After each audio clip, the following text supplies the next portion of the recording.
Salut les devs, j'espère que vous avez la pêche. Je suis heureux de vous retrouver aujourd'hui sur la chaîne de la Minute de Code pour une toute nouvelle vidéo. On va se coder une galerie filtrable. Le but de cette vidéo est de vous montrer comment on peut mettre en place une galerie filtrable avec très peu de code et rendre ce composant fonctionnel et performant. Pour ça, on va utiliser Next.js, mais ça n'a pas d'importance. Simplement, j'utilise Next.js dans cette vidéo, mais on aurait très bien pu utiliser React.js. Le principe reste le même.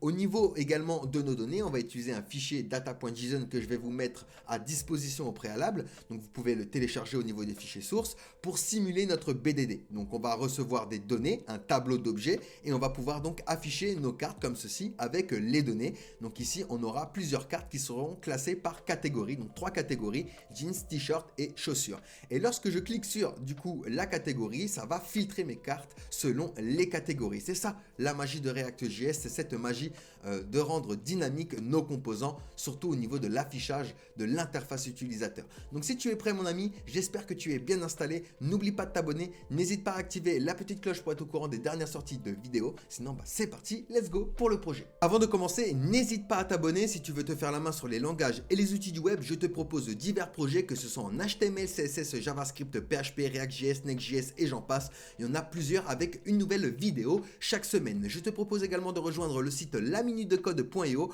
Une formation est offerte à chaque inscription à la newsletter. La newsletter est bien sûr gratuite, l'inscription est gratuite et vous allez recevoir donc une formation gratuite à chaque inscription. Donc n'hésite pas à en profiter et en ce moment, toutes les formations sont à moins 50% avec le code promo novembre 24. Donc ça, c'est valable tout le mois de novembre. Allez, bon visionnage à tous. Donc première chose, on va initialiser un projet avec Next.js. Donc rendez-vous sur le site nextjs.org. D'ailleurs, Next.js qui a sorti leur nouvelle version, la version 15, comme React qui a sorti la version 19. J'ai fait une vidéo là-dessus où je te parle des nouvelles features de Next.js 15 et de React 19. Donc si cela t'intéresse mon ami, n'hésite pas à aller checker la vidéo sur la chaîne YouTube. Donc ici, on va simplement récupérer la petite commande npx create next app @latest et on va venir sur notre éditeur de code. Pour ma part, j'utilise Cursor qui est une version de Visual Studio Code améliorée, qui est une proposition par des développeurs. Donc c'est la même chose que Visual Studio Code, mais vous pouvez utiliser l'éditeur de code de votre choix, ça n'a aucune importance. Et on va ouvrir notre terminal. Donc soit on vient dans terminal, nouveau terminal, soit on fait le raccourci clavier CTRL SHIFT U accent grave du coup pour ouvrir notre terminal. Et donc ici on a bien le terminal d'ouvert et on va donc coller notre commande npx create next app @latest. On appuie entrée et il va nous poser bien sûr quelques petites questions.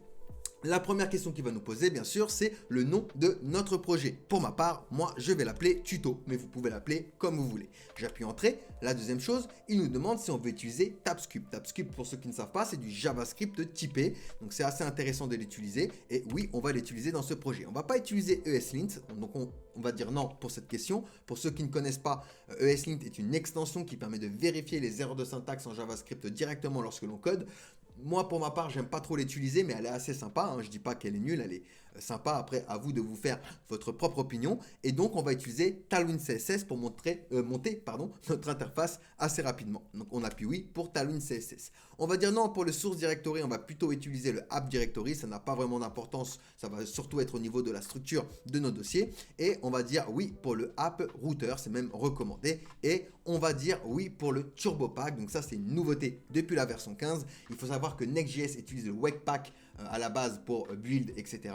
Et donc là, on a la possibilité d'ajouter le Turbo Pack, donc c'est optionnel. Mais si vous l'activez, ça va remplacer du coup le Webpack qui est utilisé par Next.js par défaut. Et donc, vous aurez avec le Turbo Pack une construction, un build beaucoup plus performant, une mémoire et une optimisation beaucoup plus performante également. Donc, c'est vraiment assez sympa à l'utiliser. Donc, ce Turbo Pack qui est une nouveauté de la version 15. Donc, on va dire oui, on va l'utiliser et non pour l'import d'alias. Et donc là, ça va installer tout le nécessaire pour faire fonctionner notre application avec Next.js. Donc ici, si j'ouvre mon dossier tuto, je vois, vous voyez, le dossier app, c'est là qu'on va passer le plus de temps. Le dossier node module qui regroupe tous les fichiers et les dossiers des dépendances qui est lié du coup au packet.json qui lui également va regrouper tout ce qui est script et également dependency et dev dependency. Donc ici, on peut voir que on a bien React 19 et Next.js version 15 qui est installé sur le projet.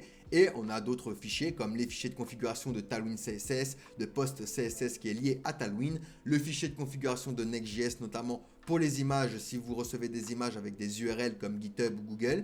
Et hop, le fichier gitignore si vous travaillez avec Git et GitHub pour ignorer des fichiers comme les variables d'environnement. Ça, c'est important de ne pas les push dans les repositories, surtout s'il est public. Et donc, le dossier public, qui lui va regrouper tout ce qui est média. Donc, dans les fichiers sources, vous allez pouvoir récupérer notamment toutes les images que je vais utiliser. Ok ? Et on va pouvoir également récupérer hop, le fichier product data, comme je vous l'ai dit, qui est du coup hop, une variable en TypeScript qui est un tableau d'objets. Et dans chaque objet, on a du coup la propriété catégorie, IMG, le nom de l'article, la description de l'article. Et vous voyez, donc ils sont tous ici. Ils sont liés du coup avec mon IMG. Donc ce que je vais faire directement dans App, c'est que je vais me créer un dossier que je vais appeler Data. Hop, et je vais le glisser tout simplement à l'intérieur. Donc ça, c'est pour simuler simplement ma BDD. Mais je me répète, on aurait très bien pu utiliser une BDD. Le principe reste le même, vraiment. Donc tac, ça on va se le fermer. Maintenant ce qu'on va pouvoir faire c'est démarrer notre application. Mais attention, là je suis dans le dossier desktop, je ne suis pas dans le dossier tuto. Donc soit on fait un clic droit ici, Open in Integrated Terminal, soit vous faites un CD suivi du nom du dossier, donc par exemple tuto, et hop, là je suis bien dans le dossier tuto, soit on ouvre directement le dossier sur notre éditeur, comme ça hop, on n'a pas besoin de faire de manipulation. Et c'est beaucoup mieux comme ça. Nickel, donc je vais pouvoir réouvrir mon terminal et cette fois-ci démarrer mon application avec la commande npm run dev que l'on peut retrouver sur notre packet.json. Vous voyez au niveau des scripts ici, le dev qui va lancer notre application avec d'ailleurs le turbo pack vu qu'on l'a installé. Alors, le turbo pack vu qu'on l'a installé. Donc si on n'utilise pas le turbo pack, on n'aura pas ceci dans la commande. Donc là, je vais faire npm run dev, il va le lancer. Alors, j'ai fait une petite erreur. npm run dev, il va le lancer en localhost. On va donc avoir un lien local, généralement le port 3000, qui est branché du coup en local. Et donc, on va pouvoir cliquer dessus et l'ouvrir sur le dernier navigateur que l'on a touché. Donc, tac, on attend un petit peu. Voilà, on a bien le lien. Et donc là, je vais pouvoir cliquer dessus. Donc là, il va le lancer. Hop, vous voyez, il le lance et tout ce qu'on va voir ici correspond donc à la page principale. Si je viens dans App, ici dans page.tsx, ça représente ma page principale. Et bien, ça représente tout ce qu'on voit ici. Donc, je vais pouvoir effacer l'import d'image. Je vais pouvoir effacer tout ça. Tac, tac, tac. On fait un grand ménage. Hop, nickel. Et ici, on va ouvrir les React Fragments pour pouvoir retourner plusieurs éléments HTML. Et ici, j'aurai un H1 avec écrit Hello. Hop, et donc j'ai bien mon hello qui va s'afficher ici. Alors ça, c'est les React Fragments, ça permet de retourner plusieurs éléments HTML, parce que sinon, si je fais ça, et ben hop, ça va fonctionner, je vais bien avoir mon hello. Par contre, si j'essaye de retourner deux éléments HTML, je vais avoir une erreur, je ne peux pas faire ceci. Il faut que soit j'ai une div englobante, donc là, hop, ça va fonctionner, j'aurai bien mes deux hello, soit si on ne veut pas rajouter de div dans le DOM directement, parce que ici, si je fais un clic droit inspecter et que l'on inspecte un petit peu la structure, hop, au niveau des Google Tools, alors pas dans le head mais dans le body, et ben on va retrouver notre div juste ici, d'accord. Par contre, si je commence à mettre les React Fragments, ça ne va pas rajouter de div supplémentaire. Vous voyez, hop, la div a disparu, j'ai directement mes H1. Donc ça, hop, je peux l'effacer également, on va en garder un seul, et ça également, on va pouvoir se le fermer. Et on a bien ouvert du coup notre application, on va pouvoir coder notre galerie. Très bien, maintenant on va pouvoir monter notre galerie avec notre dossier du coup data, hop, ici. Alors pour ça, je vais me créer un composant, je vais me diriger dans App et je vais me créer un dossier que je vais appeler Component, hop, nickel. Et donc à l'intérieur, on va se créer notre hop, fichier galerie.tsx qui va être notre composant. On va faire un RFC. Donc ça, c'est grâce à une extension. Si vous n'avez pas cette extension, alors vous allez dans extension et vous cherchez l'extension ES7 React Redux React Native Snippet. Donc c'est celle-ci qui vous permet, alors non, c'est pas celle-ci que j'utilise, c'est celle-ci que j'ai installée. Hop, et elle vous permet en gros de faire des raccourcis clavier, donc comme RFC, RFCE, ce qui vous fait gagner en temps et en productivité. Donc je vous la conseille. On peut revenir ici. Et donc ici, cette galerie, eh ben, on va pouvoir l'importer directement dans notre page.tsx. Hop, donc ici je vais faire un import galerie. Donc from component galerie, nickel. Et donc je vais me l'afficher à la place de mon H1. Le H1, on n'en a pas besoin. Hop, et on va mettre directement la galerie ici. Donc ici, je vais bien avoir galerie qui correspond au contenu ici de ma petite galerie. Donc ça, je vais pouvoir le fermer. Et donc, on va pouvoir maintenant importer nos données. Donc ici, nos données qui sont product data. Donc pour ça, je vais venir apporter import ma variable product data. Donc from data, product data.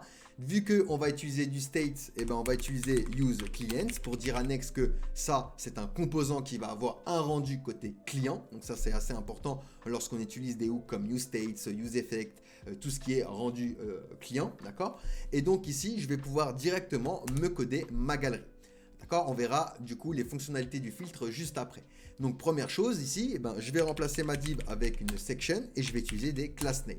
Vu qu'on a Tailwind installé, on va pouvoir monter l'interface rapidement. Donc ici, je vais faire un pt 20. Donc pt, c'est le padding top. Donc c'est une classe de Tailwind CSS. Et 20, c'est une valeur de Tailwind prédéfinie. Mais on peut très bien utiliser nos propres valeurs. Si ici, je mets décroché, par exemple 20 pixels, eh ben, je peux le faire et ça va fonctionner. Donc simplement ici, on utilise les puissances de Tailwind.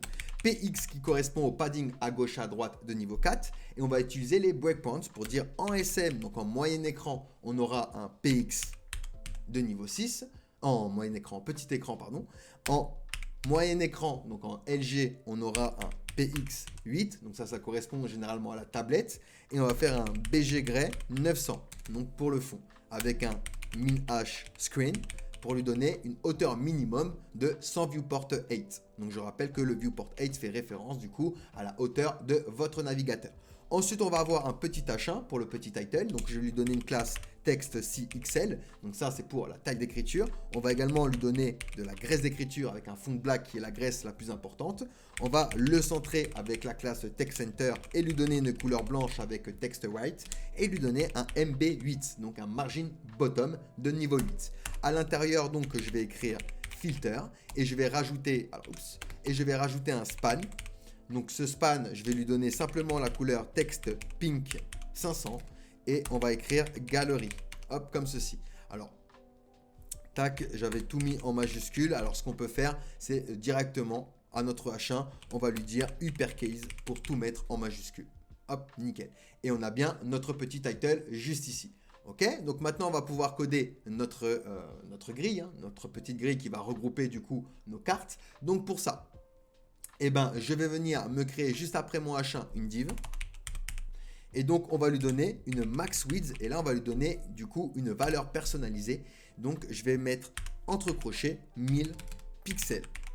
Donc il ne fera pas plus de 1000 pixels. Puis je vais venir le centrer avec un MX qui correspond du coup à la marge à gauche et à droite auto pour que ce soit directement automatique. Et donc on va pouvoir construire une grille avec Tailwind. Donc c'est assez simple. On va lui donner grid pour un display grid et on va lui dire que de base il va faire une colonne. Donc on va lui donner un grid calls 1. Ensuite on va lui dire par contre en MD tu vas faire un grid calls 2. Donc en moyen écran il fera 2 colonnes. On va lui dire par contre en large écran, tu vas faire un grid calls 3. Donc tu vas faire 3 colonnes. Et ensuite, on va lui donner de la gouttière. Donc gap 10 qui correspond à l'espace entre nos éléments. Et donc je vais pouvoir maintenant utiliser la méthode map sur product data. Donc je vais lui dire ici product data.map. On récupère donc une fonction. Alors hop, ce qu'on va faire, c'est qu'on va fermer directement ceci. Alors que je ne me trompe pas, on en a bien 2. Oui, nickel. Et donc ici, on utilise une fonction qui va récupérer le produit et l'index du produit. Et du coup, ce que je vais pouvoir faire, c'est retourner hop, à chaque fois une div.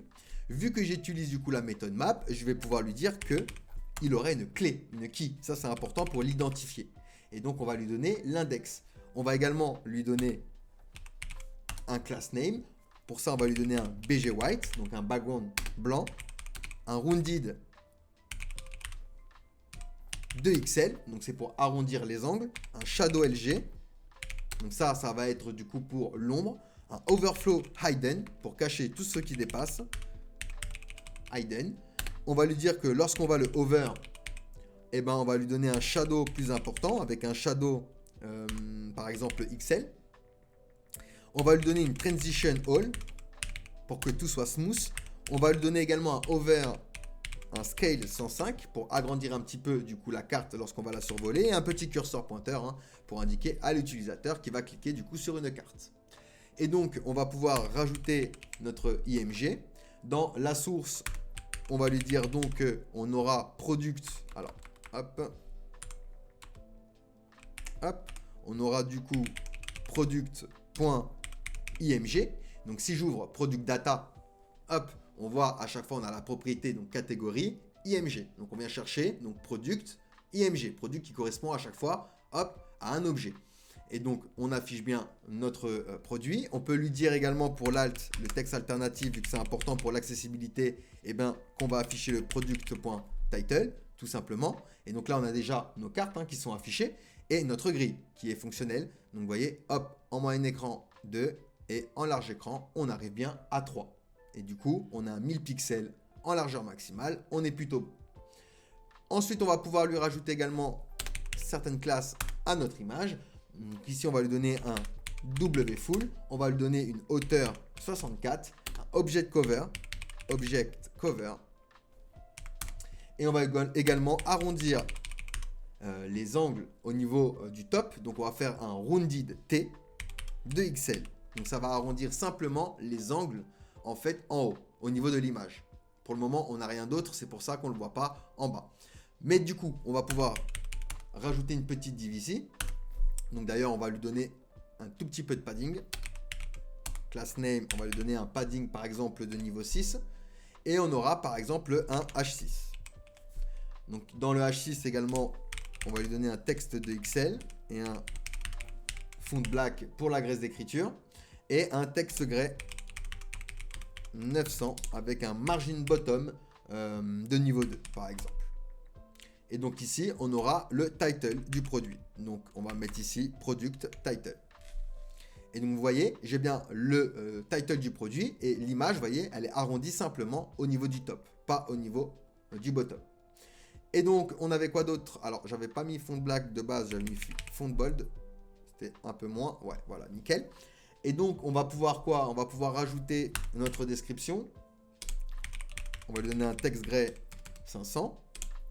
Un texte SM pour que la taille soit petite et un margin bottom de niveau 4 tout simplement.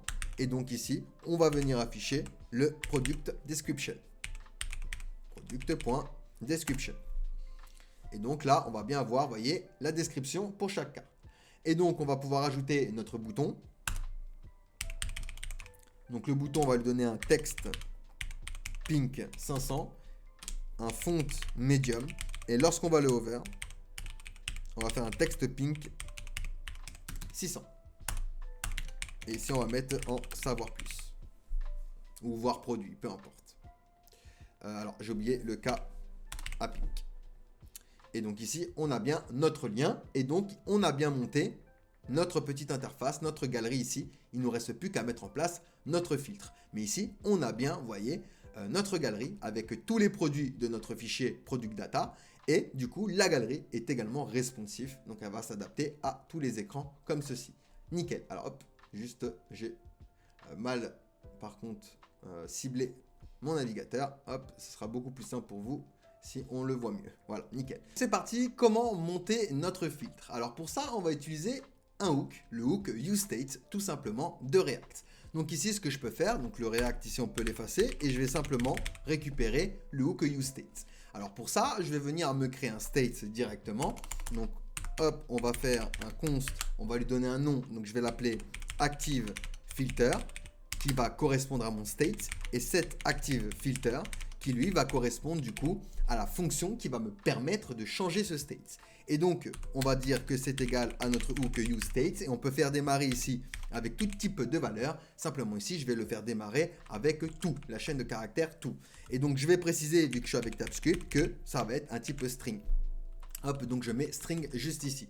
Donc une fois que j'ai ceci, je vais pouvoir me créer une fonction. Donc ici, je vais faire un const, on va l'appeler handle filter change. Donc c'est égal à une fonction fléchée qui va récupérer filter, donc la catégorie, qui sera donc de type string. On est avec TypeScript, donc on n'oublie pas de typer. Et donc, que va faire cette fonction? Elle va simplement utiliser la fonction sectActiveFilter avec du coup filter comme paramètre. Et il va me le changer du coup par rapport à la catégorie. Et donc, une fois qu'on a ceci, on va pouvoir s'afficher nos petits boutons. Donc, ce qu'on va faire, c'est qu'on va se mettre juste après notre H1. Et juste après du coup le H1, on va se créer une div avec la classe MB12. Donc un margin bottom de niveau 12. On va venir faire une div avec la classe flex, justify center. On va également lui donner un mx auto puisqu'on va lui donner une max width personnalisée d'ailleurs. Hop. Donc on va lui donner une max width par exemple de 365 pixels. Nickel. On va lui donner une bordure, un border B. Alors, border B. Et on va lui donner un border pink 500 au niveau de la couleur de notre bordure. Et donc là, on a bien la bordure qui commence à apparaître. Et donc, une fois qu'on a cette div, on va pouvoir ouvrir nos accolades. Je vais ensuite ouvrir mes crochets et donc je vais utiliser mes catégories. Donc, je vais lui dire que j'ai tout. Je vais également avoir la catégorie jeans. Je vais avoir également la catégorie t-shirt. Alors, t-shirt. Je vais également avoir la catégorie chaussures. Et donc là, je vais utiliser la méthode map sur mes catégories. Donc, on va avoir ici filter. Alors, hop, hop, nickel. Et donc, à chaque fois, on va venir se return un button. Dans ce button, on va pouvoir, hop, lui donner une key. Donc, key, on va lui donner le nom, filter, vu que c'est une chaîne de caractères. Et on va pouvoir également lui donner des classes. Donc, je vais aller juste en bas. Et je vais descendre la key. OK. Et donc ici, on va faire un class name. Et on va ouvrir nos accolades comme ceci. On va ouvrir nos templates literals également. Et on va lui donner donc du CSS global ici. Donc du PX6, padding à gauche à droite de niveau 6. PY2 pour le padding en haut et en bas. Font medium pour la graisse d'écriture. Text SM pour la taille de l'écriture. Et donc là, je vais faire $ accolade. Et donc, on va pouvoir lui dire si active filter, alors, oups, si active filter est strictement égal à filter. Donc, on lui pose la question. Dans ce cas-là, on va lui donner un texte white et un BG pink. Alors, BG pink 500. Sinon, on va lui donner simplement un text white et un over text pink 500. Donc, soit il est active et on lui donne un BG tout simplement, soit il n'est pas active. Alors, dans ce cas-là, on lui donne simplement un text white et lorsqu'on le over, on aura une petite transition également. Je peux lui dire également pour la transition all pour que tout soit smooth. Hop, nickel. Et on va lui rajouter un onClick. Et pour le onClick, on va lui rajouter tout simplement notre fonction. Donc une fonction qui va changer avec handle filter change.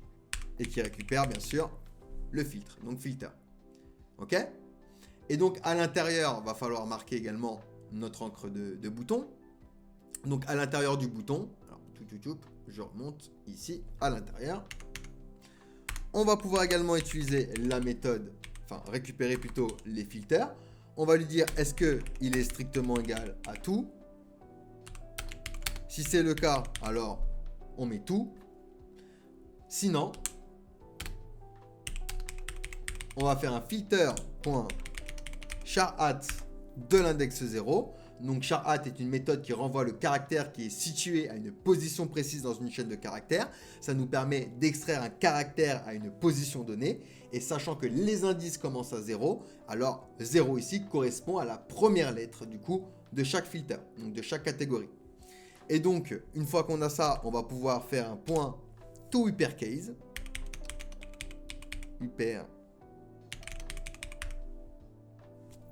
Uppercase, donc ça c'est une méthode qui va transformer tous les caractères alphabétiques d'une chaîne en majuscules, tout simplement. Ça va formater ou normaliser le texte, d'accord? Donc ça va tout mettre en majuscules tout simplement. Et donc on va pouvoir utiliser également plus filter.slice de l'index 1. Donc slice est une méthode qui va extraire une portion d'une chaîne de caractères en spécifiant une position de départ. Donc on peut spécifier normalement deux valeurs. comme ceci, 0, 1. Donc ça va extraire par exemple de l'index 0 à l'index 1. Mais si vous mettez simplement qu'une seule valeur, et ben ça va commencer du coup à l'index 1 et récupérer jusqu'à la fin. Et donc une fois qu'on a ceci, si je reviens maintenant sur ma galerie, j'ai bien, vous voyez, ma petite galerie ici. Et donc hop, quand je clique dessus, vous voyez, je déplace bien ma condition sur le bouton. Tac, tac, tac, tac. Nickel. Par contre, hop, les cartes, on ne les a pas encore filtrées. On voit que les cartes, ils ne bougent pas. Bah pour ça, on va devoir revenir au niveau de notre galerie. Et juste avant map, on va utiliser .filter. On va utiliser donc la méthode filter pour filtrer les cartes. Donc on aura une fonction qui va récupérer product et qui va donc utiliser une ternaire avec ActiveFilter. Est-ce qu'il est strictement égal à tout ou product.catégorie est égal à ActiveFilter.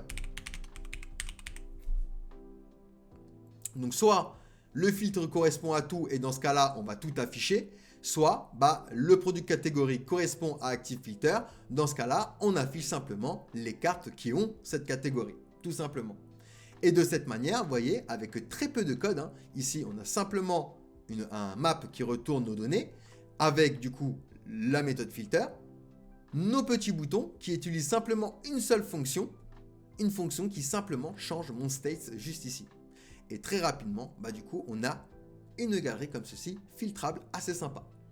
Donc voilà pour ce projet. J'espère que le contenu vous a plu. Si c'est le cas, n'hésitez pas à me le dire en commentaire. Ça coûte rien et ça fait plaisir. N'hésitez pas à vous abonner. Je vous rappelle que nous sommes en live tous les vendredis à 21h30 sur YouTube, Twitch et TikTok. Donc n'hésitez pas à nous rejoindre. N'hésitez pas à rejoindre également le serveur Discord pour être connecté avec d'autres passionnés du développement web. C'était tout pour moi. Je vous dis à la prochaine. Ciao, ciao et surtout, prenez soin de vous.